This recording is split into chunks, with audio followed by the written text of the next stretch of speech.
Hey, good evening, everyone. TJ Alls of I-45 now, and welcome to another Voice Your Vote for 2021, the election season upon us. Another one of our forums here tonight, and now we're focusing on the school district race for the at-large school trustee at Texas City ISD. We have two of the three candidates joining us tonight. They are Mike Matranga and Dr. Nelson Juarez. The third candidate, Russell Washington, had a personal conflict tonight. It's his anniversary. Happy anniversary to you, Russell. So he texted us the other day, said he had been deliberating, and he had to make a choice between doing the forum or keeping his wife happy with an anniversary dinner. And I think a lot of folks would understand his choice tonight of not joining us here. But we do have the two candidates who did take the time out to join us with us, and we do appreciate Mike and Dr. Juarez coming on with us here for this evening. Also joining us, as she had last night for the Lamarque Council forums, is Paige Michelle. She is the president of the Texas City Lamarque Chamber of Commerce, who is our partner on this forum tonight. Paige, good to see you again. Thank you, TJ. Yeah, we're proud to co-host this with you and bring this opportunity to the citizens to get to know their candidates. And a great thing, last night we had huge numbers, Yes. more than 22,000 people watching our forums last night between the Lamarque Council candidates as well as the Lamarque mayoral candidates, all of the candidates participating in that forum last night. So it was good to get the word out, and we had some lively discussion. Both of those sessions went about 2 hours long last night, and a lot of good information. We're hearing a lot from folks here today about that. So it's always good when the chamber can be part of something, giving out good information, right? Yes, a lot of good information was shared, and we just believe the most important thing is that everyone gets out to vote, can make a plan, and actually get out there to vote. And early voting, by the way, starts on Monday. Along the way. We're a little fast, though. The chamber has some events coming up. One of the big events is the Women in Business group is meeting monthly, but now they're back in person. Talk about that. That meeting is coming up. Yes, the first back in person Women in Business gathering will be May 13th at the C-Star base, Galveston. We're going to have a couple great speakers. We'll learn a little bit. We'll have a little motivation and some great time of networking and a delicious lunch. So I hope that all the ladies that were involved with this over before the pandemic started will make plans to be with us on May 13th. And it's $15 if you're a chamber member. If you're not a member, it is $30. Then the next event that's going to be coming up, a real important event here coming up that's actually sooner than that, is obviously the State of Industry Luncheon that's happening at the end of this month, April 27th. That is a big deal that folks need to make sure they come out for, because industry is what drives everything in Galveston County, particularly Texas City. Absolutely. And we hope to have a good couple hundred people there at the Doyle Convention Center. And we'll hear updates from several of the local plant managers. You know, they've been through a lot with the pandemic and the recent winter freeze, and they have some good information to share. Yeah, and that'll be some of the topics you'll hear, everything from process safety to engineering safety issues, environmental and social governance, as well as the pandemic impact on the industry, plus exciting news about what's going to happen next with projects and expansions that are being there. You get some good news coming out of that as well. And speaking of industry, coming up, the Industrial Trade Show, which is one of the bigger events of our area, that's coming up in July, and already some attention coming to that. A lot of folks who usually participate in that, you've already heard from, right, Paige? That's right, because all of the vendors that were lined up to be part of the show in 2020, it was put on pause, and they'll be here with us in July. We do have a few spaces still available, and those details will be put out in the next couple of weeks. Great. All right. And that Industrial Trade Show, July 20th. If you want to find out any of that information, you just go to the chamber website or their Facebook page, by the way, and you can find out that information as well. Paige, Michelle, thanks for coming on. We'll see you at the end of the forum tonight. Now let's head on over to our two candidates and welcome them in. As I said, Mike Matranga and Dr. Nelson Juarez are two of our three candidates, the two who have agreed to participate here tonight. Paige, we'll talk to you at the end of the evening. Thanks a lot. And now, welcome, gentlemen. Glad to have you all both on with us here this evening. And thanks for taking part in this. We do appreciate you taking the time out of your Wednesday night to be involved with this. And so we can explain to everyone the format. This is just a Q&A. This is me basically interviewing both of these candidates throughout the night here. And then at the end, each of them will get up to 3 minutes to give their elevator pitch, their pitch to you, why they deserve your vote. I should point out Nelson Juarez is the incumbent here. Mike Matrenga, currently an employee with the Texas City School District. If elected, then he would serve on the board for his first term on there. Right now, as I go to pick the order of who gets to go at the end, first or second there, I'm going to go ahead and first give the challenger a chance to pick a number between 1 and 10. Mike? 6. 6. Nelson, you pick a number between 1 and 10 that's not 6. 7. 7. In this case, Mike did come closer. He was 1 over, but he does go to. You want to go first or last at the end, Mike? I'll go last. All right. Nelson, you'll go first then for your 3-minute presentation at the end. Thank you, gentlemen. We appreciate that. So let's get right into it here right now. And we'll go ahead and Nelson, go to you first. You're the incumbent ending your first term. If reelected, what are going to be your top 2 priorities if reelected to the school board? The number one thing that we are focusing on currently is academics. That's a big emphasis for us. We have to increase student achievement, and number 2 would be right now it's funding. We have a decrease in student enrollment, and funding will be an issue in the upcoming years if we don't correct that. And I'm sorry. And did you get both your points in? I think you had academics in that. Okay, got to make sure you had. If you wanted to elaborate on those, we'll give you a chance to do that here. Mike, how about you? Same question to you. I think that it's a broad question, and there's so much work to be done. But I would say that my first priority would be accountability, and within accountability, there's a lot of subcategories there.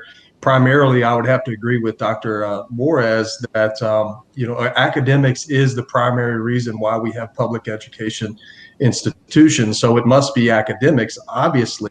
But under that same accountability umbrella with accountability or with academics is, us focusing on getting our school ratings up. My biggest concern is that if you look back at the former Marque ISD, which was taken over by Texas City ISD in 2016 due to poor performance and poor management, my fear is that Texas City ISD will become Marque ISD based upon the performance ratings that we currently have. Texas City ISD stepped up. I'm a former Cougar myself, and I'm forever grateful for the people of Texas City doing that. But, they stepped up and took on that responsibility to take on Marque. But since 2016, there's been no real improvement in the academic ratings. And, I pay attention to local politics, state and federal politics. And one of the questions that we see amongst our constituents is, how do we improve the lives of our community and our students and our parents with growth and prosperity and how socioeconomics plays in that? And it really boils down to schools. Just for example, one of the things that I've got here is academic ratings by HAR. HAR is a Houston area of realtors. And Lamarck Primary is rated a 1. Lamarck Middle School is rated a 1. Lamarck High School is rated a 2. Lamarck Elementary is rated a 1. Cofelt in Texas City rated a 2. Heights rated a 3. Fry rated a 3. Calvin Vincent rated a 3. We only have 2 schools in this district that have exemplary rating. So what I would say to you as the constituent is, why would anyone want to move to Texas City or Lamarck that have a young family if we cannot get our academics up? And from 2016 to current date, we haven't shown any improvement. That boils down to accountability. Why are there administrators that still have their jobs after 4 to 5 years of failing performance? What industry can you go to and work in and have a failing performance rating 4 or 5 years in a row and still keep your job? Our kids' lives in our community and the socioeconomic status of our community is more important than someone's feelings. So that's my first thing that I would do. Second would be transparency. And when I talk about transparency, being an employee myself currently, what I've witnessed over the last 3 years is that there's certain standards that are expected of our what I would say the bread and butter of our district, of our teachers, that are not met by the same administrators that impose those policies on them. And I have a big problem with that. Being a leader means that you are held to a higher standard. You walk it a little taller, you act a little bit better than everyone else as far as professionalism and expectation. And so, I think that we're lacking in transparency. I think that there's a whole lot of information that is not being shared with our community, maybe because they're not asking the right questions. Last year, I wrote $2.2 million in grants for mental health and social wellness programs in Texas City. We didn't get them, but in that process, what we were able to do, me and my team, is we were able to break down the statistics of Texas City ISD. And let me tell you, folks, they are staggering. Well, so what I'm saying is transparency is key. Gotcha. And I don't feel like we're always transparent from the upper level administration with parents. And now we'll get into some of the, both of y'all mentioned right off the bat about grades and the education side of things. And that does go up to something that is kind of the apparent.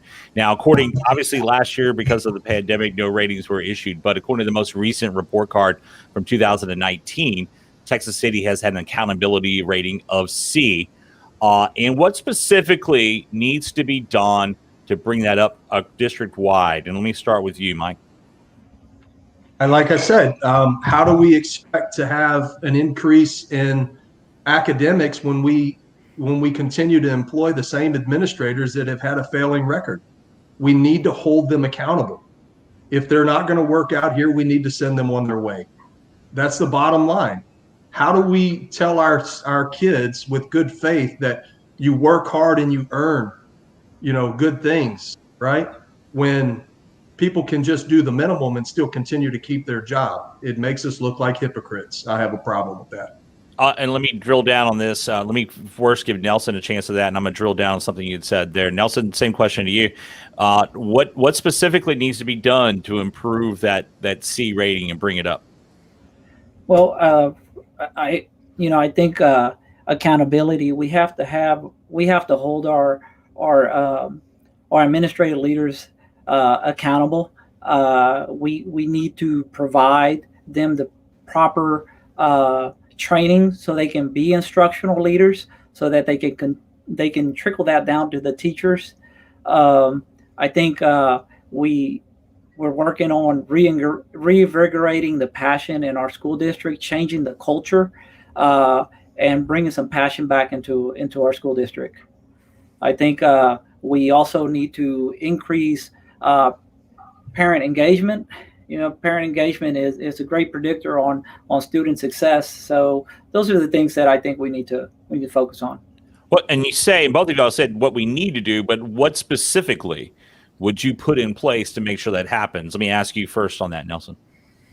Well, I mean, growth plans. We need to put our campuses on growth plans and then measure that growth on at least 2 to 3 times a year and see if progress is happening. Is that not happening? Has that not been happening at this point? That is currently in place at this point, and it is happening. We're monitoring that. But if that's being monitored, that's what I was saying. What specifically needs to be done there? But again, and Mike, I'm going to ask the same question to you here in a second. But let me finish up on drilling down on this. Is if that's been in place, it obviously, and we're not talking about the pandemic academics right now, because those haven't counted. We're talking about before that happened, before the new superintendent was in place, before some changes have happened because of some retirements. So if that was in place, why do you think then, as somebody who was already on the board, that the progress had not already been measured? Or was it worse beforehand and it's gotten better to the C? Because it looks like there'd been a fall off. It has improved since I've been on the board. Now, the growth plans weren't in place until we had a change in superintendent. and those are the plans that she has put on are on our principals. And it's hard to interpret the data because of COVID. And therefore it's been very difficult to translate that or specifically say, okay, have we had improvement or not? Gotcha. And Mike, you had said about, if the administrators, there has been a change in the top management that happened just last summer. There has been some change in the levels right below too, because of some retirements and the like.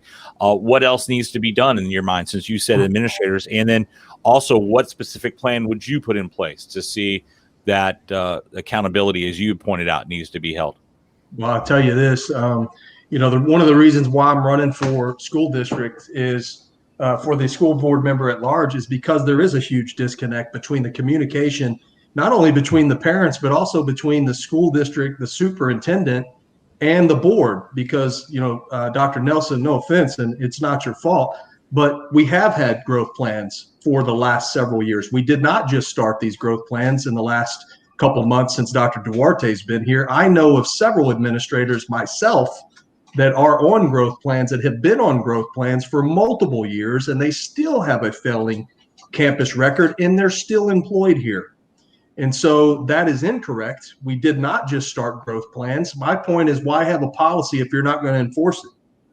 That's what I'm trying to change. We have multiple policies that we don't enforce, or we only enforce them for the ones that we want to get rid of. Right?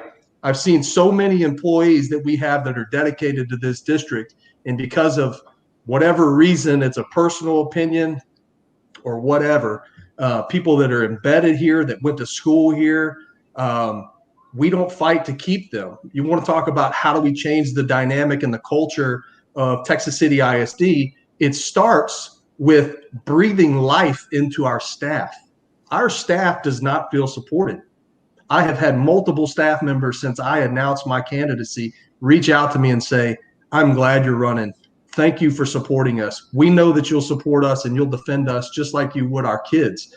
And what I'm telling you is, my father told me when I was a kid, when I would go down to the Houston Lighting and Power and work with him, he had a lot of ladies that worked for him down in the administrative area. And he would tell me, you've got to take care of your employees. You take care of your employees, they'll take care of you. When they take care of you, you have good, positive results. I have lived by that.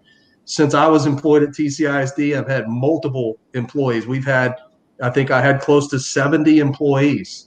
And I will tell you that just last week, I walked into Texas City High School and I ran into a couple of my former employees, and they were in tears because they said that they don't feel like there's a family environment there anymore since I have been on a leave of absence. And so it starts with building up the people that work for us so that we can build up the parents to build up the kids, because some of this responsibility lies on the parent, and it starts at home. But there is a way, when you talk about that, though, Mike, and I'm going to have y'all both touch on that subject here. Let me ask you this. You said if someone's not doing the job, you've got to cut them loose. How much time do you give them? Because obviously you can go school year by school year. The budgeting and sometimes the grading process is not known until you're into the next school year. When do you make that decision? Is that growth plan a 1 to 2 year cycle, 3 year cycle? What's the timeline then? And I'll ask you as well, Nelson, the same question. From what I understand, I believe that it's a 1 year cycle, that if you don't show improvement, then you can move on. However, what I'm saying is that the state of Texas puts guidelines on districts that have had failing campuses consecutive years in a row. So what I would do different, and what I didn't understand when I was made aware that there were several administrators that were on growth plans, is that why are we waiting until, you can correct me if I'm wrong, I may be off, but I believe that after the third year in a row that campus has had a failed record, then you basically get put on probation from TEA, which is the same cycle that we saw with Marque ISD. So my point is why do we wait till the third year of allowing that administrator to have poor performance to put them on a growth plan moving into the probationary period where the state is now breathing down our neck? That's got to start from the get-go. There has to be accountability. Dr. Wars, let me ask you a similar question on this. Is that whether there was growth plans in place before or whether they just started up, but either way, you have a new superintendent who's going to have a new system of how she's going to approach things on hand. Do you have the confidence that the accountability is going to be in there? And will the decisions be made quick enough to make sure if something is not getting fixed, that it gets fixed quicker, whether that means a change or some adjustments in staffing? Absolutely. I have 100% confidence in that of our abilities to promote that change and have it go across the district.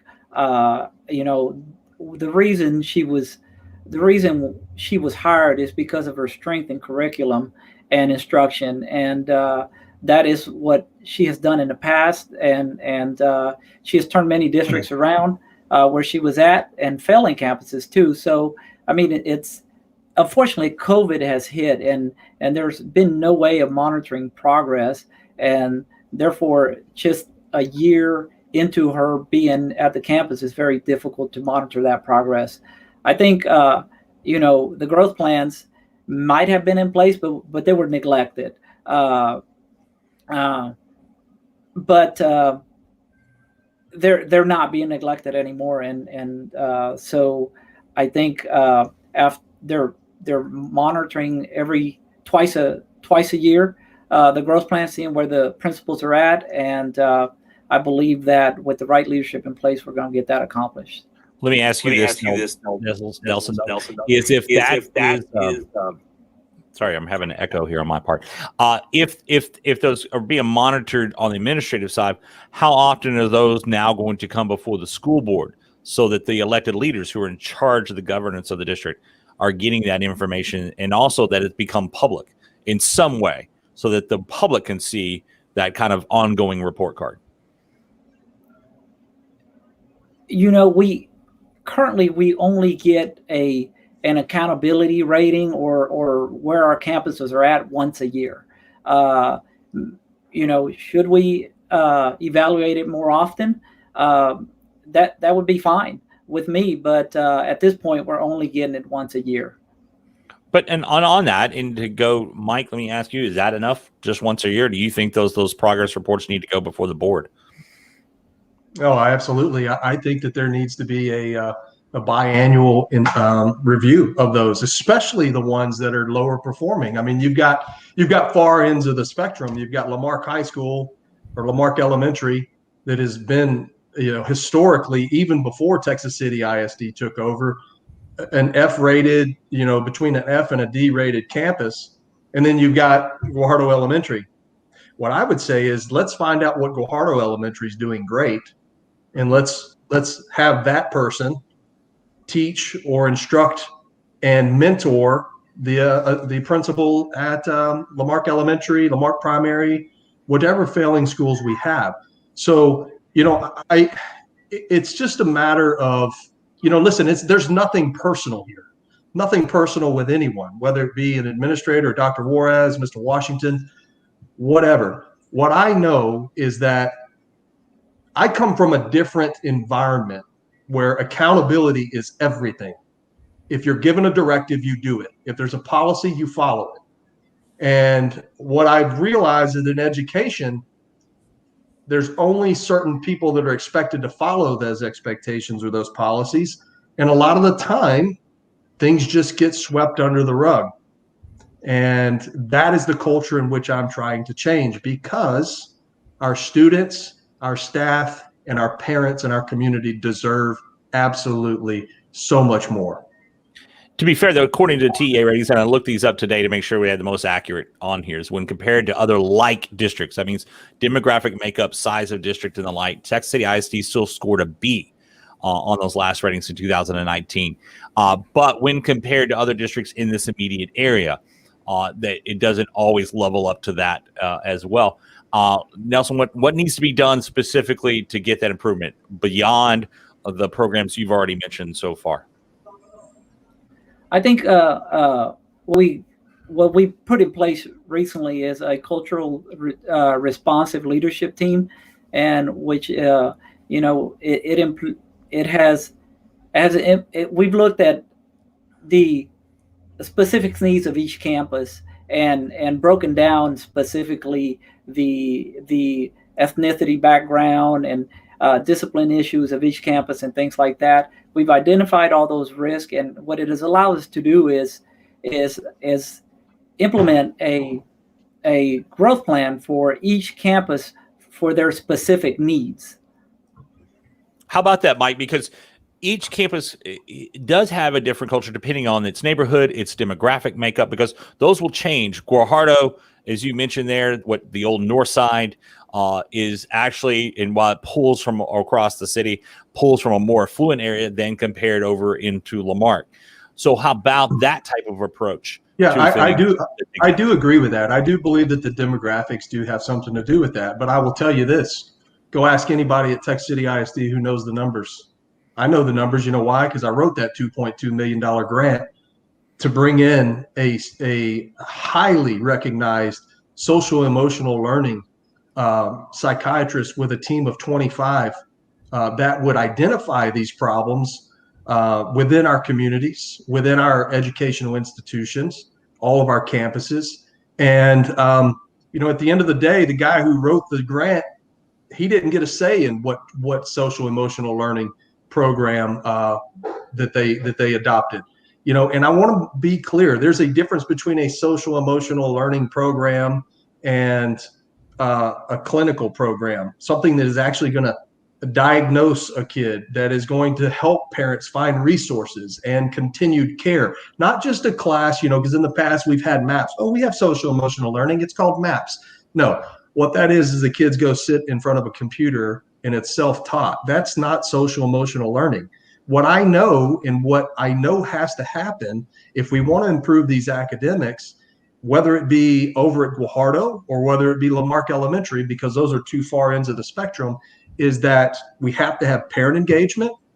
We have to have resources for those parents. We have to have students who can sit in the classroom and not disrupt the learning environment of the other 23 kids, right? And that has been a big problem. And when I wrote the grant, I talked about, I broke down the numbers, and I talked about how discipline in the Lamarque schools had a tremendous effect on the academic rating. And people thought I was just being a jerk. That's not the truth, because people are entitled to their own opinions. They're not entitled to their own facts. And so what I know is that in the year 2018, 2019, Guajardo Elementary had 16 in-school suspensions. Lamarque Elementary had over 400. Guajardo had 2 out-of-school suspensions. Lamarque Elementary had triple digits again. So, like I said, people are entitled to their opinions. They're not entitled to their facts. And you can't tell me that with that hard data, that discipline does not have an effect on the academic rating. But it goes beyond that, is what I'm saying, is we know that some of our kids in Lamarque Elementary have a different socioeconomic background. What are we doing to identify those? Right, we're doing nothing. Well, and we weren't doing anything. But I think it goes to what Nelson had pointed out, that there's a team now that is focusing more on what's needed at each campus than maybe kind of the broad brush approach. And I would ask who's comprised of that team and what is their qualifications? Because in education, what we do is we tend to put people in places that they're not really qualified for and say now that they're a team. That would be my question. Who's that comprised of? Who is a different group for each campus, or is it an overall team? How does that work actually? It's a team comprised of community members, volunteers, business owners, teachers, principals. So there's a broad spectrum, and we want to get input from everyone, not just from specific group of people, but those are the people that comprise the group. So it's not just necessarily school district employees. It's also no, it's not just that. Which kind of goes to some of what Mike was addressing. Since they'll both there's two subjects y'all both mentioned here. I want to talk about first what Mike brought up with school discipline. This is a struggle across the nation, and as you take a look at these numbers that are out, but what policies are in place within TCISD that you think work toward making discipline issues better, and which ones don't work? And I'll start with you, Mike. Well, I can tell you that we've made multiple attempts in my tenure there with TCISD to come up with multiple policies. I don't blame the students or the parents. I blame the administration and the staff for not following through and reinforcing the policy. Like I said earlier, what good is a policy if you're not going to enforce it? And then if you're not going to enforce it and have follow-up with it, it's like a parent saying, if you do that, I'm going to spank you. Or if you do that, I'm going to take away your phone. If you do that, I'm going to take away your phone. If there's no consequences to that, then they know that there's no consequences. They're going to continue to do the same thing. However, I don't want people to misunderstand me. The absolute last thing that I ever want to do is to, one, arrest a kid. I don't believe a kid should be in handcuffs, contrary to some beliefs. But I think that the problem is that we have these policies. They're not followed. They're not enforced. And even when we have to enforce the policy, we have no follow-up. Just looking at our numbers, we had 381 DAP placements last year. That's the alternative school. We're a district of 9,004 kids as of last year's numbers. Clear Creek ISD has 45,000 kids, 45,000. Their numbers were 389. We had 8 less than a district that has 4 times the amount of students than we do. So what are they doing different than what we're doing?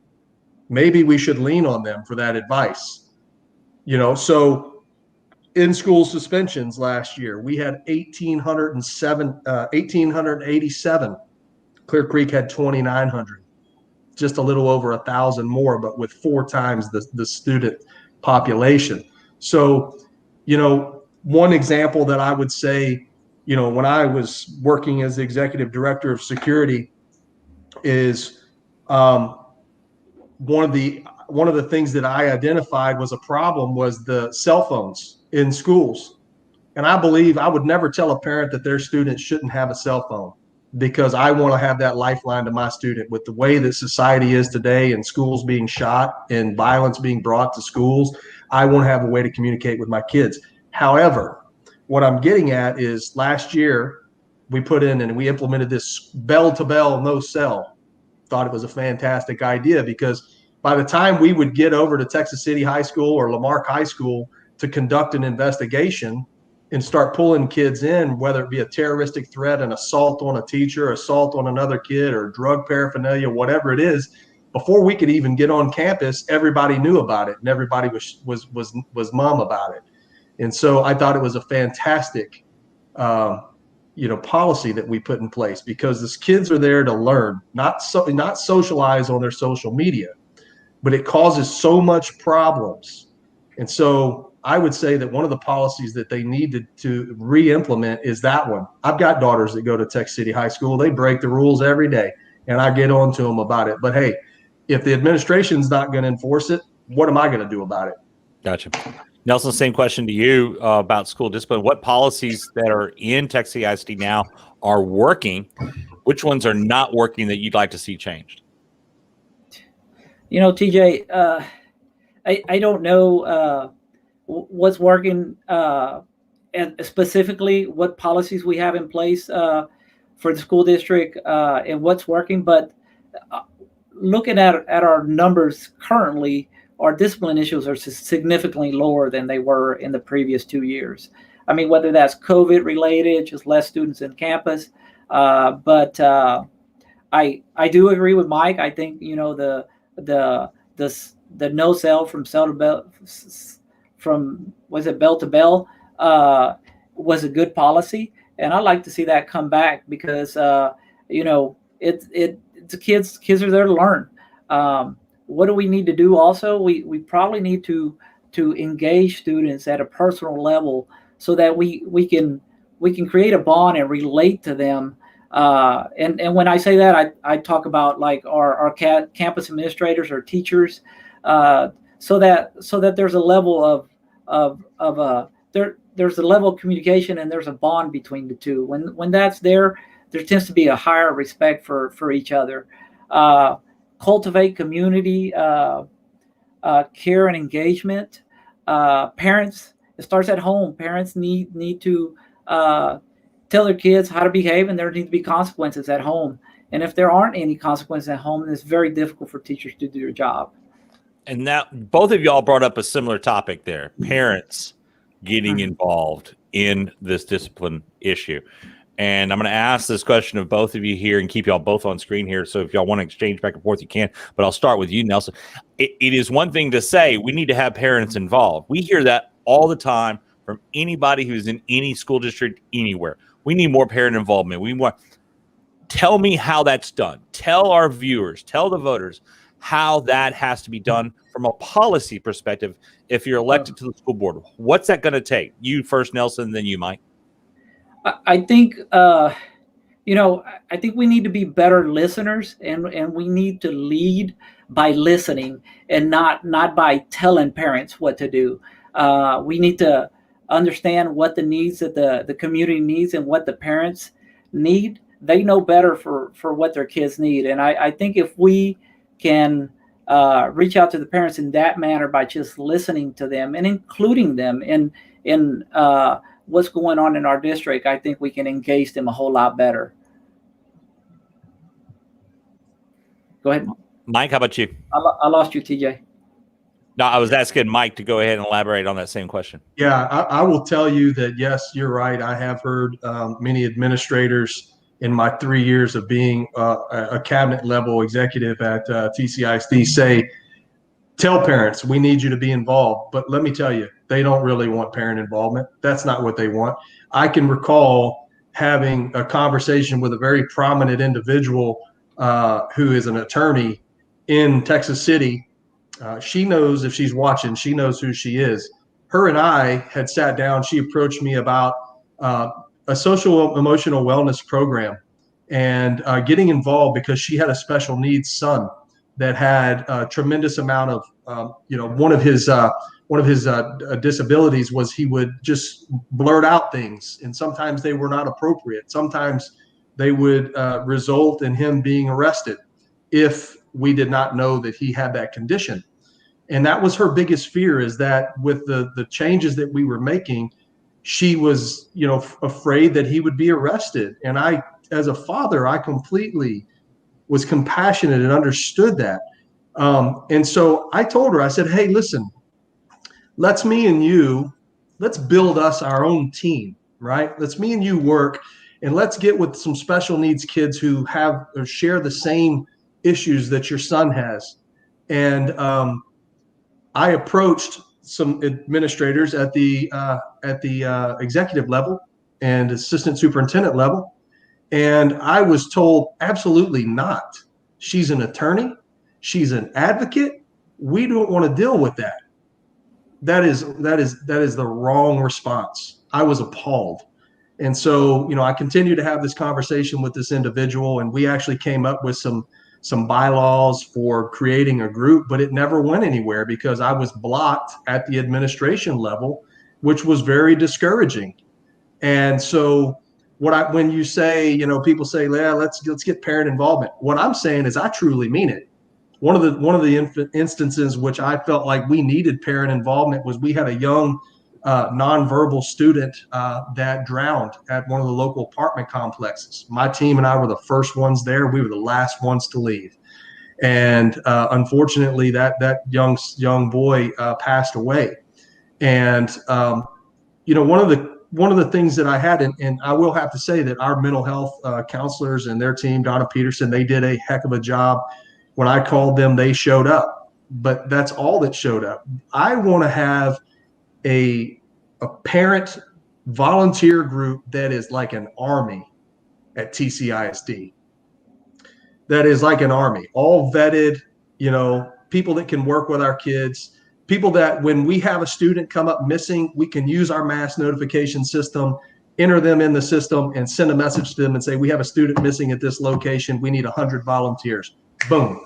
That's what I want. That's the type of action that I want.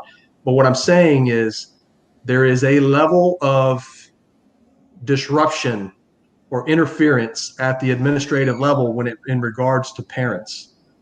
I'm not an educator, so I came into this thing thinking that everybody had good intentions, but that's not the case. Well, let me kind of flip the script a little bit onto you, Mike, on this, because I know you've heard it, and I've seen how you respond on social media to this. So, someone's critical of your decisions on how you handle security matters there. How willing are you to listen to that then? I think that if you ask anybody, I don't think I've ever been unprofessional on social media. I'm a very direct speaker, but I never say anything that cannot be backed up with facts or documentation. And so I am absolutely willing. I've got a meeting with 2 citizens and parents on Friday morning, one at 8:00, with a parent at Campeche Coffee. Anybody, if you want to join us. I'll be at the Healthy Spot at 10 with another citizen. You're welcome to join us there too. I have met with local activists. I've met with parents. I had parents contacting me all day today, and since I announced with concerns. I think that anybody who knows me, that's taken the time to actually sit down and listen to me and listen to my heart, listen to my intentions, knows that I'm willing to do that. One of the individuals. Well, let me go back to the question I'm asking though is that there are folks that are pretty critical of some of the decisions, whether you have the facts or not. They don't like the optics of it. And to be honest, you have not been as, at least in the social media realm, as welcoming to that. So because you have an expertise in that area that someone else doesn't, but it is their kids going to that school. So do you understand that part? That is also what we're hearing from educators. If you say that that's what's happening, that we don't want to listen to the parents when someone's been critical of the security procedures. I'll just bring it up. They may not have liked a certain protocol that was at a graduation event, for example. And yes, you make the decision based on the best decision there. But you have shown just in a public forum to be sensitive to that and dismissing those arguments. And you're saying the same thing that administrators are doing at Texas City ISD now on these other issues. So I just want to at least give a challenge to that, to understand that from the perspective of those, if you hear the same complaints over and over again, granted, yes, it's an institutional block, but are you as welcoming, and will you be as a member of the school board? Because it's different being a director and then moving into this role as an elected official. I would say I would challenge you to find anybody who's ever brought any complaint to me, whether it be security related or discipline related, that came to me in a respectful manner, without cursing at me or making accusations. That I did not listen to them. I answered the phone call. I responded on Facebook Messenger. I responded in email. I responded whether it be voicemail. So absolutely, yeah, I do know that there are times where I have been sensitive or what I would say defensive. I absolutely agree with that. But for example, we had a mother approach me during a bomb threat one time, and I was not the most professional. And she brought it up to me about a month ago, maybe 3 weeks ago. And I told her, during a bomb threat, my job is not you right now. My job is to make sure these kids are where they need to be. And you should have enough common sense not to approach me during a bomb threat when we're bringing kids back from an evacuation. And I agreed to meet that individual at Art of Coffee in Lamarque. And I went there and I sat there for 35 minutes and she never showed up. There's never been a time I haven't showed up or been willing to listen. Gotcha. All right. Let me give you more chance here. Mike had a lot more time than I would normally give, but I wanted to really flesh this out a little bit because it does come down to listening. Because again, it goes to that bigger question of we always hear, hey, we want more involvement from parents. We want more involvement from parents. But there are times, quite frankly, that parents are not the most reasonable about things. There are times, quite frankly, that professionals are not the most reasonable about that. How should that be addressed? What should policies be in place, Nelson, to make sure that you're holding as an elected official, as a board member, to make sure that those are being taken care of? Because eventually, at some point, if someone's had enough, they're either pulling their student out of the school or they're coming to you as a board and demanding action that may be far more stringent. So I didn't follow the question fully. Okay. What policies should be? Go ahead. Yeah. So again, it goes to that bigger question of getting more involvement from the community and from parents. That is said all the time, but there are going to be those who don't agree with what's going on. They're always going to question it. And they're not always going to be the most agreeable people to deal with. How should that be handled? And what, as a board member, will you put in place to make sure that all voices are heard, no matter what approach they may take? Yeah, I think one of our beliefs is that high expectations should be maintained of all employees, and districts employees should take time to know and understand students and parents, and all stakeholders should be treated with respect. Those are some of our beliefs that have been put in place for our school, and so I think we need to just continue to emphasize that and hold people accountable when they do not do those things. You know, by trade, I'm an eye doctor, and my job is to listen, and I wholeheartedly believe that that's where solutions happen. And so we have to listen to our stakeholders. We have to listen to our community members, and then in order for there to be progress. Well, and you say that, but how well do you think the district is doing in listening? Because and Mike's not the only one that's complaining. I will tell you. I can tell you right now, if we allowed it, if I brought in a lot of commenters right now on our site, and this is, it's only going to be a select group here, but if I were to bring him in right now, you would hear a lot of folks echoing what Micah said. And I can just tell you, in the number of, when we scheduled this forum, the number of questions we got in on this topic. And by the way, and I don't want to pick on Texas City ISD, because this is across the board. I've heard it plenty in Dickinson ISD. And by the way, Clear Creek ISD gets a lot of this. We can compare Texas City ISD to Clear Creek ISD, but Clear Creek ISD gets a whole lot of complaints. We just had a forum the other night. We're having another one tomorrow night where you hear from folks in the community say we don't get listened to. So if that's the case, if what you had read off of that mission statement, how does the board know to hold people accountable for that? Because how often you reported to about that, and obviously you don't want to get into the minutia of the day to day, but how often as a board member are you actually hear about this until it's gone too far? Yeah, well, unfortunately, we don't hear from it unless we get contacted directly by the parent, and so that's where our confidence in our administrations, starting with the superintendent, there has to be that communication, because that's who we primarily communicate with. So unfortunately, we don't get that unless parents bring it up to us, and then we take it to the proper chain of command for it to be corrected. Gotcha. And we could stay on this topic for another 2 hours for sure along the way. But we do need to move on. I know each of you will get to. Go ahead, Mike. I'll give you 1 minute here, and then I'm going to make it fast. All right. So here's the thing. I'm talking directly to Texas City taxpayers and Lamarck taxpayers. If I'm elected your representative, I guarantee you within 72 hours of my election, I will have an electronic tip line set up where you can communicate directly and dialogue with me with your complaints, which will be anonymous. Okay, that's the first thing. The second thing, you want me to tell you what's going on here? And this is, like I said, this is no fault of Dr. Juarez. Our superintendents have too much power. I myself have a complaint against the district. I know for sure that Dr. Juarez has not seen all of my evidence that I put in my complaint. I know that 100%. So what I'm saying is is there is a breakdown in communication between the superintendent and the board members. And the superintendent has too much power to make decisions solely on their own. We are responsible for this community as elected officials.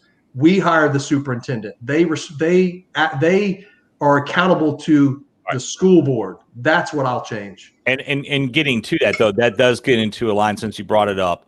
It does get into a line of that an elected body is to set policy and governance, but not get into the day-to-day of what's going on. So first, Mike, I'm going to ask you, and please keep it short here, in less than a minute if you can, and then to you, Dr. Juarez. Then how should that be addressed? Because a particular employee complaint from someone that goes through the process, yes, the bureaucracy can be killing, or even a parent complaint to get up there. At what point does it become a line crosser of this should be handled internally and what should be handled by the board? I think it's based upon the severity. Let's take, for example, my situation, which I'm not afraid to talk about. I'm an executive cabinet member. Why is it Dr. Duarte and the rest of the board has not seen my complaint since October?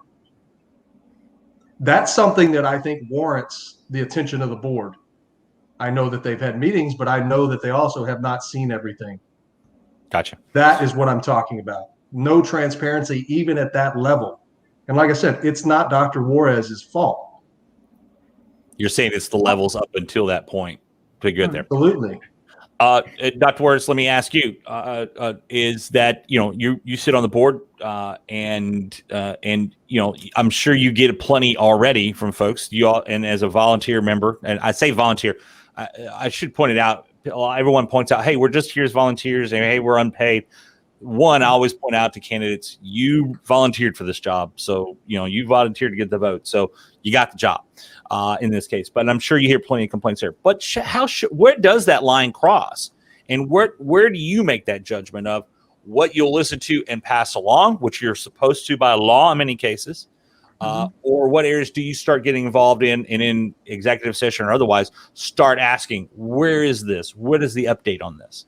So if I get contacted directly, I make it a personal, to investigate and to bring it up to. Usually, who I bring it up to is the superintendent, and that's where I was saying is that we have to have trust in the people that we hire. You have to delegate duties and allow them to work. If you don't have that trust, then you shouldn't have hired them to begin with. So the severity has a lot to do with it. And Mike is wrong. We do know his complaint. We have seen what has been presented by. Incorrect. So Mike, but you have not brought any complaints to the board. You have not come in to speak to the board and bring in your complaints. We'll make that request tonight then. But you're incorrect. I do know that you have not seen all of the 220 plus pages of evidence. You're telling me you've seen 220 plus pages. Now, let's make sure this is supposed to be about issues for the voters. And I do want to make sure we're not getting in here. Dr. Juarez, let's just stop it right there. Personnel matter should not be aired in this format. Okay. Just I'll let you get that. But he doesn't have it. That's okay. Mike, let's just this is not the place for that to be aired out. Okay. This is about, we're going to stick to the issues. I allowed this to go a little bit further than we should have on that. Well, why let me ask you this. Why is my personnel file in his personal office outside of work? I can't. He's a board member. He doesn't have an office, so I don't know. Shouldn't leave the administration building. Yeah, Mike. Here's the thing. You obviously have a grievance. You've acknowledged that. You have never been shy about that. We'll give that to you. But this is not the place to air that. Okay, that's the air with that. But Dr. Juarez, let me just get it on the record with you right now. Are you willing to take what Mike just said there and have the board take this fully and meet with him on this? Yes, we'd love to hear his side. Okay, and you've got that as a public commitment for at least one board member. They have a third-party investigator hired by their attorney. Okay. But again. Yeah, that's real At transparent. least you have it there. That's the best we can do here tonight. Let's get into another important question here for folks that goes into some of what we've already talked about. 5 years since Marque ISD was consolidated into Texas City ISD, what areas are going well and which are falling short on serving both communities? What actions and policies need to be in place? And we're already getting up on an hour here, so if we can keep it a little bit quicker on your answers here, Mike. I think that, I will say that whatever my bone of contention is with Dr. Duarte is with my personal issues. I do believe that she is about accountability. I will tell you that, it's no secret that Dr. Cavness and I formed a relationship. We didn't know each other. We still have a relationship, a professional relationship now. And I will tell you that I did not agree with everything that Dr. Cavness did. Mike, the question is about falling short of serving both communities. The actual question is, I'm getting there. Yeah, let's get to that. Okay. And what I'm saying is that I don't believe that the Lamarque schools have been taken care of the way that they deserve to be taken care of. As a former Lamarque Cougar, I saw the disparity between the Texas City schools, everything in regards to maintenance down to instruction. And so I do believe that with Dr. Duarte coming in, that has changed, and I commend her and I commend the board on their actions. Gotcha. Is there anything that you think needs to get in place that's not there now policy-wise? I just say that we don't need to recreate more. We don't need to create more policies. We just need to enforce the ones that we have. Gotcha. Nelson, same question to you. Now 5 years in since the consolidation, which areas are still falling short of bringing Lamarque into a fold where they feel like it's part of the Together We Succeed branding, which is out there now? And what actions or policies need to be in place, and which ones are working right now? So, the areas that we are falling short in is what we talked about earlier. It's just still academics. That's been an emphasis of mine since I joined the board. And, I think that we have the right leadership in place to have that. We're also falling, I think what's working really well is that we are now in the process of completing our elementary schools, and then have begun the construction of the middle school in Lamarque. So those things are really going well because we're going to have state-of-the-art facilities within the next year or so. We're going to have great facilities in Lamarque. Yeah, and Mike, I saw you nodding your head there. A lot may be that because one of the bigger complaints was that early on after the bond referendum, early on after the merger, there was already stuff in motion to build in Texas City before it became the Texas City ISD with both school districts into one there. So a lot of folks were seeing things happening that weren't happening in Lamarque. Now the newer building, and including, by the way, the new middle school will be built in what would be the West Texas City area, but what was the Lamarque school district before. Since I saw you nodding your head, just real quick, Mike, do you think that will help go a long way in making people, it's not going to cure all ills, but it will help in many ways? I think that it's just like anything else. When you get a new pair of sneakers, it makes you feel good. And so I just hope that the citizens of Lamarque see that TCISD has taken on a tremendous responsibility. I mean, they didn't ask for this, and the students of Lamarque deserved to have a good school board, and they deserve to have nothing but the absolute best, which is what I, as a former Cougar, want. I want Lamarque to be successful. I want Lamarque to reach the heights in which we did in the early 90s and 80s. We were just talking about that the other day. It's just the nostalgia of the environment in which we grew up. I mean, we had a very diverse group of people, and for whatever reason, and it had to do with academics, we just had people flee Lamarck for Dickinson. I mean, heck, you want to congratulate Dickinson football? That's Lamarck kids in Texas City kids there.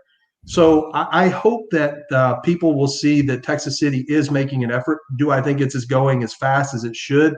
No, but I also understand that there's other mitigating factors in construction. It always happens, so I would just say that people in Lamarck are ready for something new. They're ready for new schools for their kids. They deserve to get out of those portable buildings, which are absolutely disgraceful. I hate them, but it's the only option that we have. And I don't blame anybody on the board. Dr. Juarez and the board have done a good job with that. I mean, they've done the absolute best that they can. So I really hope that with the building of these new facilities, that people will be pleased with what TCISD has done, and we can move forward in a show of unity and providing support for each other. That's what it's about.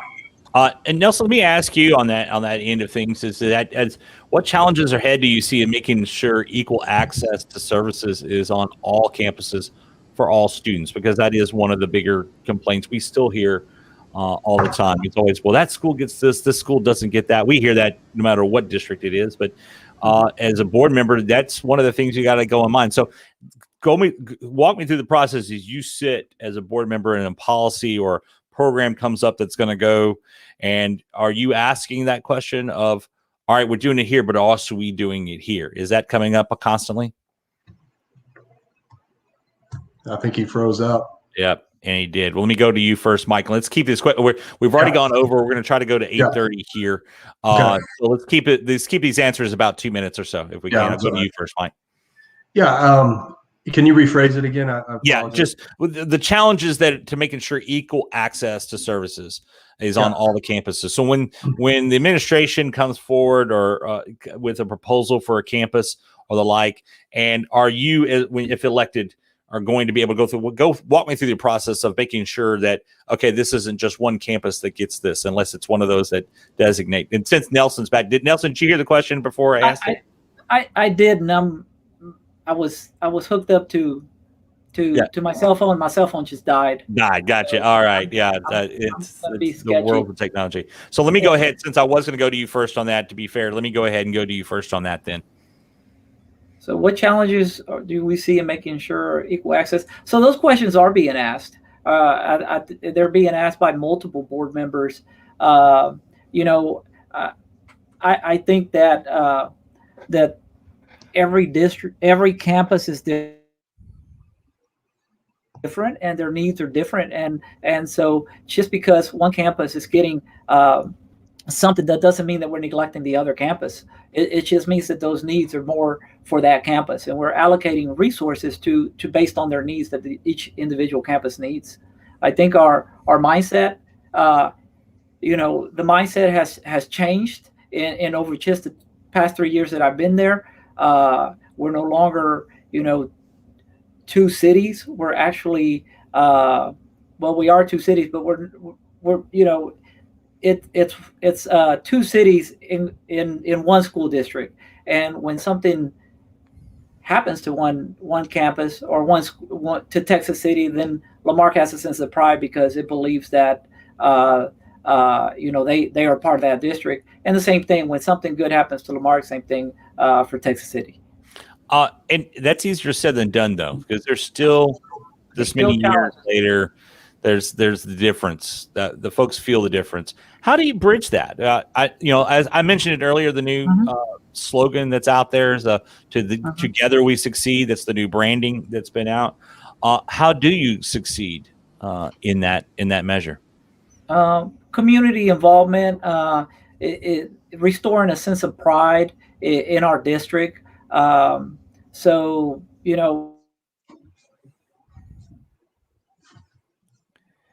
Unfortunately, we're having some signal problems with Dr. Juarez there. Mike, the same questions to you. And again, if we can keep these kind of moving a little bit quicker now, so we can get to some other questions. Yeah, I will say that the parents that I have spoke to at Lamarck that feel like their children are not getting the same or equal representation. I agree with them. And the simple fact is that There are students that are involved in CTE programs at Lamarque High School that are having to be bused to Texas City High School. My question would be, why do they not have the same resources or opportunities at Lamarque High School? That's my first question. But I know the answer to that. It's because we have a failing infrastructure there. That building is over 50-something years old. It was not properly maintained by the last board, which failed. It was not maintained at all. And when Texas City took over that facility and those facilities in Lamarque, there was a tremendous amount of money that was dumped into those facilities just to get them to where we could occupy them. So I'm not saying that the current administration is to blame. I'm saying that the past administration, some of those still individuals who are still on this board and nothing has changed. You want to talk about why we can't move forward as a united Texas City and Lamarque? Is because we still keep electing those same individuals who were responsible for the failure and the demise and the poor management and poor judgment to the board at Texas City. And that same ideology is here. It may not be overt. Let me tell you, it is not overt. It is definitely covert. And so people need to realize that. Why haven't things changed? Is because there's a certain mentality and a certain group of individuals that don't want it to change. Well, but is there not only one board member it would be considered quote unquote carryover? Well, I think that certain individual has had a tremendous amount of influence on others. And the problem that I have is that they have this influence on other people, but then we have Texas City ISD members who are complacent. I told our administration a year ago that there was a clandestine operation to take over Texas City ISD because these same individuals with these ideologies still have an axe to grind. I specialized in counter warfare when I was a United States Secret Service agent for almost 20 years. I see things and I pay attention to behaviors. And I will tell you, behaviors don't lie, but people do. And they will shake your hand and tell you that they love you. And in the background, they're doing something to undercut you, which is exactly what led me to my post yesterday on Facebook. So you want to know why we can't grow as a community? It's because those same individuals who want to take us backwards are continuing to be elected. Are you saying, but again, that person is elected. That's, whoever gets elected, that's up to the voters at that point. But to Mike's allegation here, Dr. Juarez, you're in those rooms, and let's address the elephant in the room here. He's particularly about the school board president, Nikisha Paul. She's the only person who served on Lamarque ISD board under the time of the troubles that were there, that is serving on the Texas City ISD board. Mabel Pratt served as one of those who was appointed on the carryover. But Dr. Juarez, you're in those meetings. Are you being unduly influenced? Absolutely not. Our job is to educate all students, and to do what is best for all students, not just Texas City or not just Lamarque. I can assure you that that's not happening in the boardroom. Gotcha. As I said, we've already gone over an hour here, and we're going to go until about another 10 minutes or so. Dr. Juarez doesn't understand manipulation like I do. Mike, no offense, Dr. Juarez. I have no personal grievance with you, but I can tell you, I grew up here. 43 years I've been here. Yeah, but Mike, again, I know what goes on. Mike, he didn't attack you on this. So no, I'm not attacking him. I'm not attacking him at all. Again. Okay. Let's just keep this civil. It comparing it to war may be a little bit much. TCHS, Texas City High School has a student population of 1,900. Lamarque High School has 665. Now I'm probably touching a third rail with this, but this was a question from our viewers. Given those numbers, should TCISD consider a single high school? Why or why not? Dr. Nelson, you first. Dr. Juarez, I should say. Sorry, Nelson. And he froze up again. Just every time I go to him first. So, Mike, I'll let you go since you're nodding your head there. Wait, no, he's back now. Dr. Juarez, did you hear the question? I heard a little bit of it. Basically, here it is the short of it. Texas City High School has 1,900 students. Lamarque High School, roughly 665. Given those numbers, should Texas City ISD consider a single high school And again, I admit I'm touching a third rail here. Yeah. But I thought I'd ask, this many years in to the merger, should that be considered? Okay, so personally, I believe that a single high school is not the answer. I think each community is separate and they have their own traditions, and I like to honor those traditions. Now, as a board member, I Let's give it a little bit here to see if Nelson can come back. We apologize for the technical difficulties. It's on the end of, as you had heard Dr. Juarez explain earlier, his hotspot, which was off his phone, died on him. So he's using kind of a weaker signal. Mike, let me come to you until Nelson comes back. Same question to you. And again, let's go ahead and keep the answers as quick as possible here. Tell you from my perspective as a former Lamarck Cougar class of 95, I absolutely would not like to see Lamarck High School be absorbed by Texas City High School just because of the tradition. I would not like to see that. However, what I know is that an elected official must be a good steward of the taxpayer dollars. And so what I can't justify, one, is I've heard certain individuals say that they want a new high school. I can't justify spending $40-50 million on building a new high school for 665 kids when you have a D rating and your elementary campuses are all F ratings.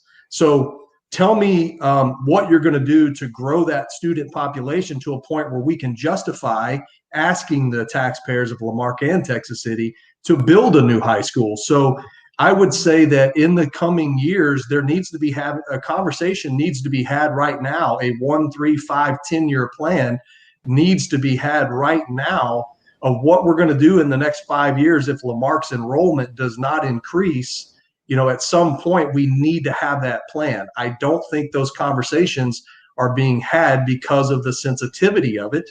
I never want to see Lamarck go away, but I also understand that as a taxpayer, it's fiscally irresponsible to not do that. Nelson, you dropped out there before I went on over to Mike. There, go. I let you finish your thought on that. Okay, so what I was saying is that personally, I believe that we should not go to a single high school. I think each community has its own sense of tradition, and I like to continue to honor that. But ultimately, it is the community's vision that we as board members should uphold.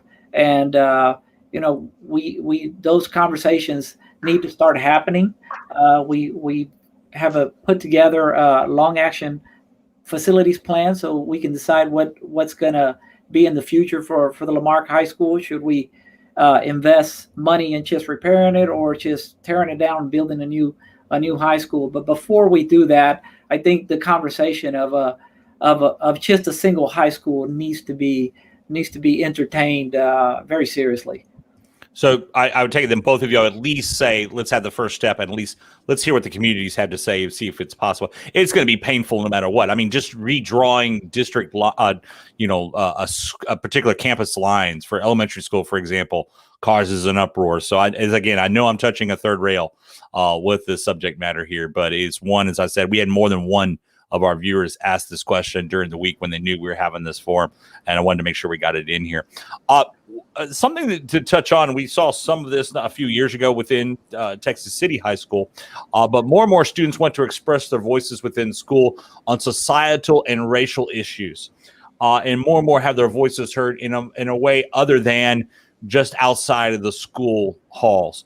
What policies would you support or won't support to allow that to happen within the educational experience? First, you, Dr. Juarez.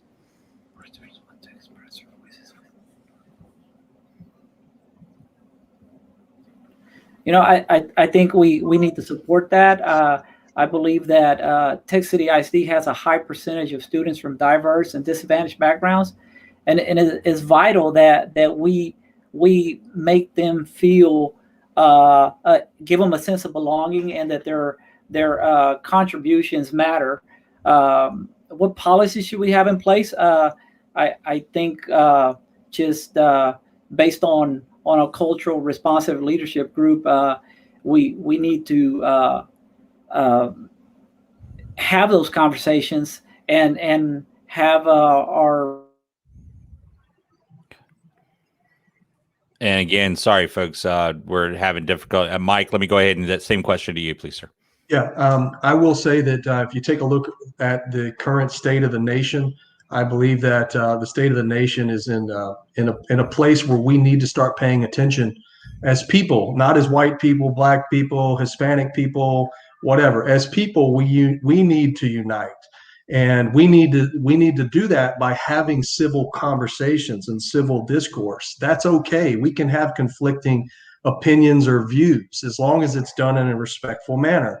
And so what I would say is that the problem that we do, or that we have as adults sometimes as administrators, is we talk down to kids instead of letting them talk. These kids are so smart. They have the world and knowledge at their fingertips. They are very well aware of racial disparities in the United States and even within our community. I think that we need to start having those emotional intelligence programs that teaches kids how to identify their feelings. And then what do I do with those feelings? How do I know that I'm on edge? And what do I do to de-escalate my own feelings? That also starts with mental health awareness, racial equality, LGBTQ policies. What's the district's stance on LGBTQ? I don't know. So it starts with conversations with the community. Starts with conversations with the kids. Let them tell us what they want. I think that we get wrapped up in things that are irrelevant, like, hey, what color is my kid's hair? Or how many rips are in my kid's jeans? Those are irrelevant policies that absolutely have to go away. Our board is focused on things that are irrelevant instead of paying attention to the crises that are right in front of their face, like teen suicide, and racial issues and racial disparities. Those start with the kids, and we've got to empower them. Gotcha. And Nelson, you're back now with us. And sorry, folks, it was back and forth. Internet are not always the most reliable, no matter where you are. But expand on what you were saying before, Nelson, but also go into what Mike had just said about listening more and focusing more on the bigger issues and less on, say, dress code and the like. Yeah, I think based on what Mike said is to add on, we need to screen for depression, bipolar disorders, mental health issues. Those screening for those will decrease future violence. It would reduce the barriers that inhibit learning, and then in turn provide a positive emotional and behavioral outcome.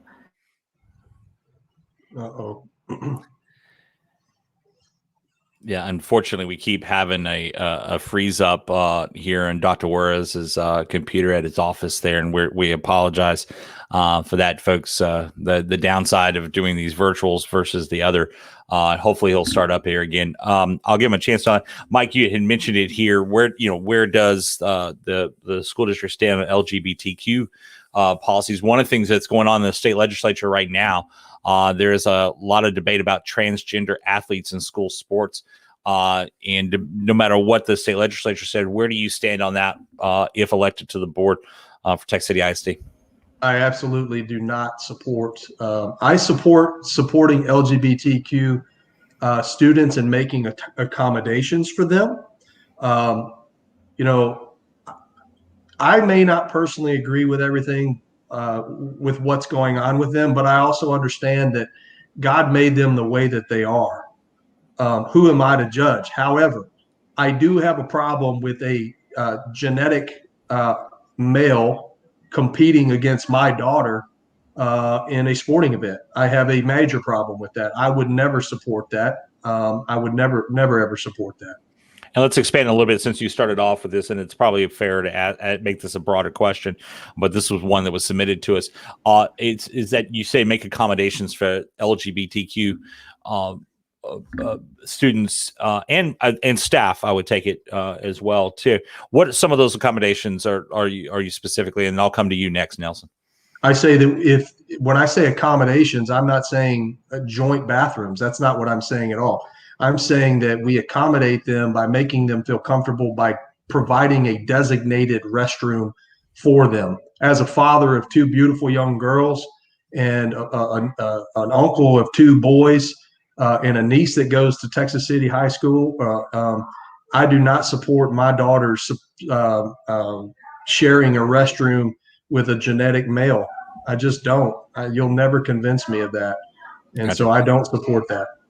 Dr. Juarez, it's being debated in the state legislature right now about transgender athletes, but let's expand it beyond that about accommodations for LGBTQ students and staff within the ISD.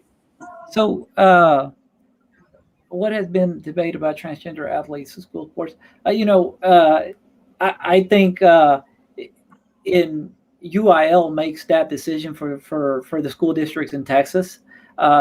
We don't. I believe that the studies show us that and this is what the studies show. And my profession, that's what I do, is I look at studies, I look at facts. That I think he's confusing ophthalmology with genetics. Mike.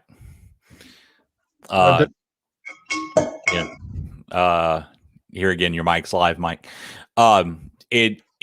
Dr. Nelson is still has gone out of here and said, let's go ahead and I apologize. The signal is just horrible here tonight, and we're going to try to get this wrapped up here in a little bit quicker management here on this. And my apologies to everyone for that. I wish the technology was working better on Dr. Juarez's end with that. First up, I'll go ahead and go with you on this first, Mike, and hopefully we can get Dr. Juarez back up here. Even with the changes last session with school finance, the tax burden for funding public schools still rests majority locally. How best should the district lessen the burden on local taxpayers? That's not only the commercial, business, and residential along the way. What more could be done as far as budgeting and spending? Well, I will tell you that in my 3 years of being there, I do know that there have been industry leaders that have contested their taxes, and I disagree with that. They come here and they make billions and billions of dollars off of our resources, off of our community, off of our citizens. They should be paying a higher tax rate because we're putting billions and billions of dollars in their pockets by allowing them to come here and operate in our city. So what I would say is that the local refineries, in my opinion, should carry more of the burden. So that would be an alleviance of taxpayers having to pay out of pocket. So that would be, I would contest every single proposal that any of the refineries sent over to lower their tax bill, essentially. To that end, though, and again, folks, we're waiting for Dr. Juarez to get his signal working and coming back in. But to that end, in court, the industries are winning those battles. How do you make that tide turn the other way? You can oppose it all you want, but you lose in court and you're stuck at that point. I'm just speaking from a moral perspective. If they win in court, fine. But I say, let's take it to court. I say, let's take on that fight. You wouldn't have a business to operate if it wasn't for our community and our citizens. And so you're making billions of dollars off the backs of our people. Look at the effects that it's having on our environment. So yeah, there's a price for that. And so I would say that if anybody wants that fight, let's take it to court. Let's take that fight to court. I've never backed down from a fight. And hopefully here in just a short while, we'll have Dr. Juarez. I'm not trying to single out one person here along the way. But with Mike, we may give you a couple of questions in a row here. Then when Dr. Juarez comes back, give him a chance to get in there and have what he has to say there. And this goes into your wheelhouse somewhat, talking about school safety issues. And we've seen this at other districts around. Should Texas City ISD adopt a policy that would allow non-law enforcement staff to be armed? Why or why not? Absolutely not. No. I've been very clear on this. I do not believe in arming non-law enforcement staff. Teachers are there to teach. Staff is there to be staff. They have their own respective job duties. I was adamant when I was approached about teachers running metal detectors. That's not their job. If we're going to do that, we're going to have that expectation of them, then we need to have them properly trained, and we need to have some type of incentive, whether it be monetarily or time off or whatever it is. Their job is to teach. I will tell you, I love our teachers. My wife has been a teacher for 22 years, taught in this district for a year, taught in Lamarck for 7 years, taught in Dickinson, where she's at now, taught in Calvert County, Maryland, and Las Vegas. Teachers are not law enforcement. That burden should not be on them. And the simple reason why is because teachers are supposed to form a bond with their students. That bond can sometimes be what prevents a teacher from taking a student's life in the event they had to, which would cause maybe them to lose their life. So no, I absolutely do not support arming non-law enforcement staff.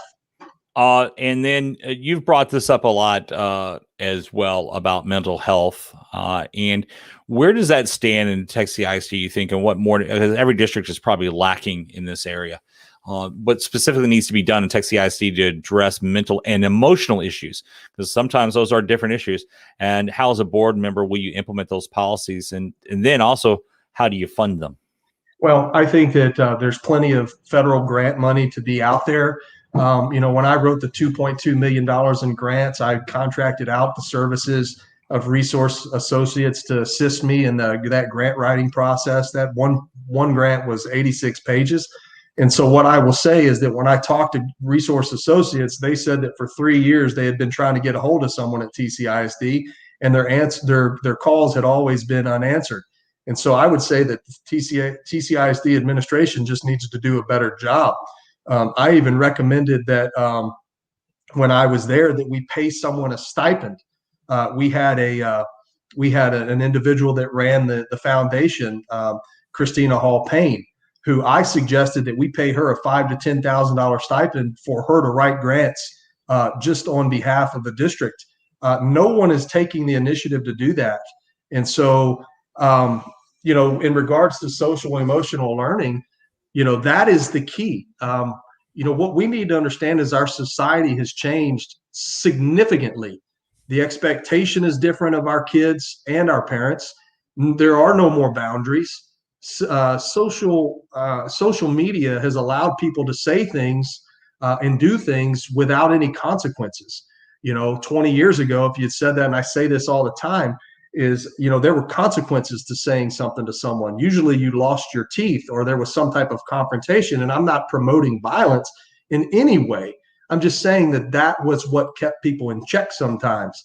And so there are no more boundaries with our kids. Social media is their number one source of communication, of relationship advice, of what to do in the event of a crisis. And so we have to meet the kids where they are. We have to provide resources to them, just like when we were in school, they taught us about home economics, because a lot of the time back in those days, ladies or even men stayed home and they were homemakers, right? Well, we need to teach kids the fundamentals. I don't care about how well they do on a test. I want to know, can they survive in the real world? Can they balance a checkbook? Can they open an account? Can they learn to deal with their anger when approached by law enforcement and what the expectation is? Those are the things that social emotional learning and emotional intelligence programs that I want to implement will teach our kids, because we are losing that battle 100%. And again, Mike Matrenga, candidate for at-large Texas City ISD trustee. We've been trying to get back in touch with Dr. Nelson Juarez, who's the incumbent there, and have had no luck by phone. His cell phone died, and even tried his office where he's working from, and I emailed him. So here's what we're going to do, folks, because I want to be fair to everyone. What I'm going to go ahead and do, Mike, is send out a couple more questions to y'all. And I'm going to email those and ask you just to record your answers on video to them. I'll do the same with Nelson, and then we will play those back before early voting starts.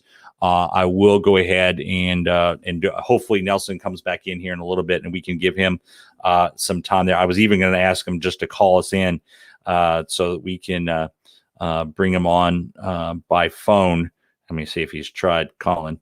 And he, I think he has actually. Give me just 1 second here. Give me a second here, folks. Sorry about this. This is a live television, folks.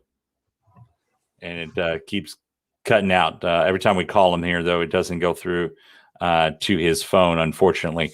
And we're not able to get through to him, but I was going to offer him the chance to even talk to us by phone here. So that's why you're seeing me on the phone with Mike just on the screen here along the way. If we don't get a hold of him again, we're going to make sure we give every candidate a chance to have their say on these final questions and their 3-minute spiel, and we'll edit it into a final piece here. Unfortunately, it's probably one of those things that his phone goes to not his direct office. If someone does have his direct phone line, because his cell phone died, I should say, and we're going to be patient with me here, folks. We're sorry about this. He's been having problems with his internet all night. So let's go ahead and do this, Mike. I'm gonna go ahead and give you a chance to do your 3 minute, up to 3 minute spiel here to go ahead and have your final pitch to voters again, as the rules are here on this, that you were going to go last, but in this case, you'll be the only one going with this. And it's to stick with your campaign only on this and up to 3 minutes. And I'll let you know. I'll hold up the phone if you can see me in the camera like that when you've got 30 seconds left. So you have 3 minutes, sir. So I want to address the taxpayers and citizens of Lamarque and Texas City directly.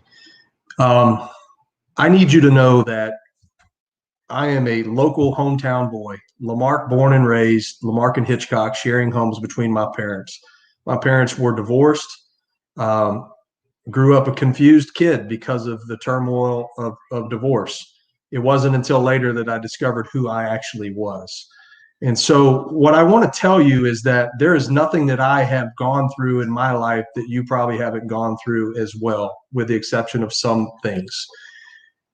What I want you to know is when you elect me, what you're going to get is you're going to get a positive, outgoing,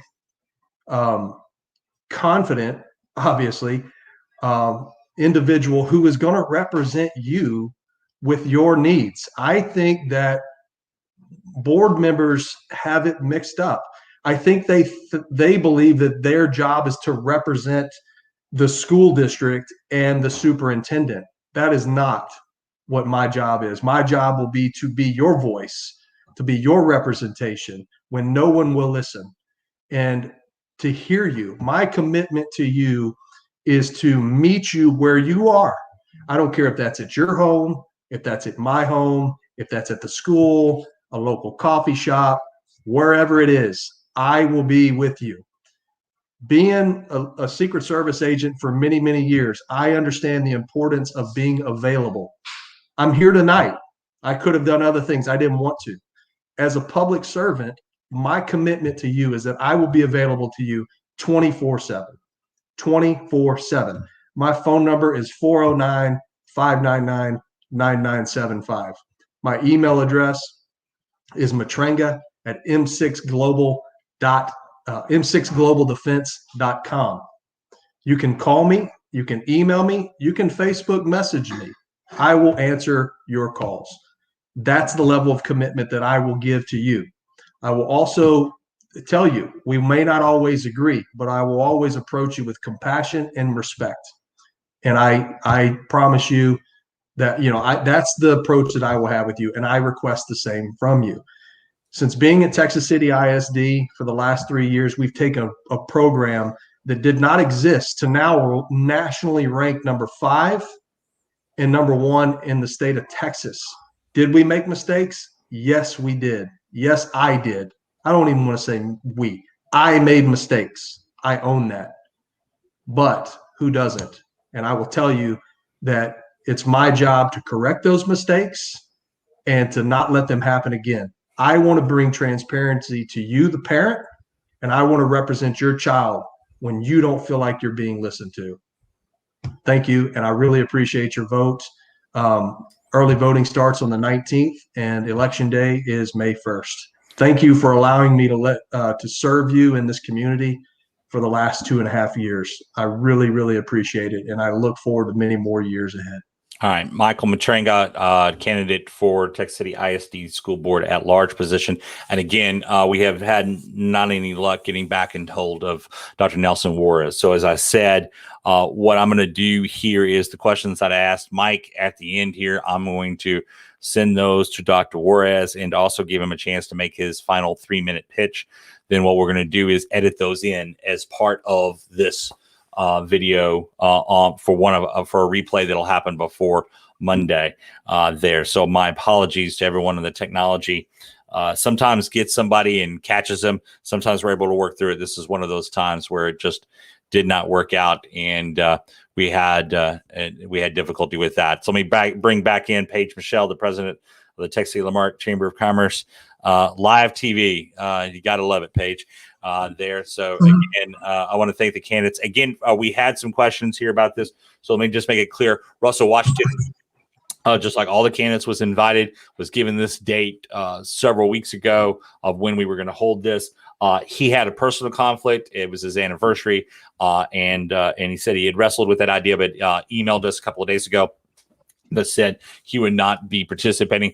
He has been offered the same thing we offer every single candidate that Mike took advantage of and Nelson took advantage of, is actually a free video just talking about their campaign that we run here in I-45 now before early voting starts. So he has the same offer to do that as well, and to be able to push it out there at no charge. And again, he was invited to this forum tonight and could not participate. And again, the technology issues at the end, very difficult. Don't hold that against anyone. It's just the way the internet is sometimes. Mike, thanks a lot for being on with us. We appreciate your time here. Final word now from you, Paige, on things. That wraps it up for our forums this year. Reminder to everyone, though, coming up tomorrow night, we're back at it with the Clear Creek School District, I should say. This is in partnership with our friends over at the League City Regional Chamber of Commerce, and that is the Position 5 Clear Creek ISD School Board candidates. That's at 5 o'clock, followed by the at-large candidates at 6 p.m. All of the candidates in both of those races have agreed to participate. Dr. Glenn Friedman will be our moderator, as he was last week for the first forum we had with Clear Lake Area Chamber of Commerce that featured Clear Creek ISD candidates. So that is coming up tomorrow night. Final thoughts from you here tonight, Paige? I just want to thank you for hosting, TJ. Thanks everyone for listening. It's good to get informed and then just make a plan and get out and vote. And reminder to everybody, again, what I said, there were some questions we still had left on the table, and some I had asked Mike when Dr. Juarez went out. I'm going to be sending those. There's a total of 6 questions that did not get to answered here by Dr. Juarez, and a total of 3 that Mike did not get to. I'm going to send those to each of them. And then also Dr. Juarez will be able to give his 3-minute speech, and we will edit that in a longer piece with this and air it all and promote that so everyone can watch that, so we can be fair to all the candidates who did participate in our forum here tonight. Again, I want to thank everybody for watching here tonight. I'm TJ Alds, I-45 Now.